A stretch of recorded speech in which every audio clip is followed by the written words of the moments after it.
Could God make a rock so big that he couldn't lift it? This is a classic gotcha question used to try and disprove God's omnipotence. Let's put the question into a logical argument and evaluate how it holds up. Premise 1. If God were all powerful, then he could do anything. Premise 2. And if he could do anything, then God could make a rock so big that he couldn't lift it. Premise 3. But if God could not move this rock, then he cannot do everything. Therefore, an all powerful God that cannot do anything cannot exist. Checkmate, Christians. Wait, let's take a closer look. For an argument to be sound, every premise must be true, and unfortunately, the first premise fails. The problem here is that this is an improper understanding of omnipotence. Omnipotence means God has unlimited power, from the words omni, meaning all, and potent, meaning powerful. God can do whatever is naturally, supernaturally, and morally possible to do. Norman Geisler says, theologically, omnipotent means God can do whatever is possible to do. Omnipotent does not mean God can do what is contradictory.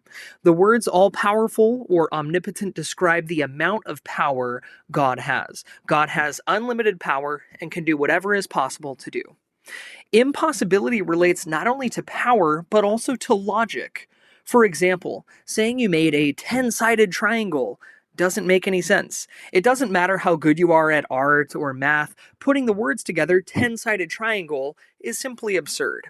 In a similar way, saying a rock so big God can't lift it is simply an absurd thing to say. Yes, you can string those words together, but like our 10-sided triangle, it doesn't mean anything. Lastly, on premise 1, God cannot literally do anything. The Bible tells us God cannot lie, he cannot cease to be, he cannot contradict his nature, God cannot do what is logically or actually impossible.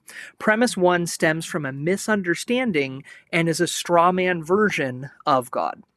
The second premise is also false. It's impossible for God to make a finite thing that he cannot move. God is infinite, and whatever he creates will be finite. Whatever is finite, he can lift. So no, God can't make a rock so big that he couldn't lift it. A rock so big God can't lift is an absurd idea, like a married bachelor, our 10-sided triangle, or a square circle. You can string the words together, but it doesn't actually mean anything useful.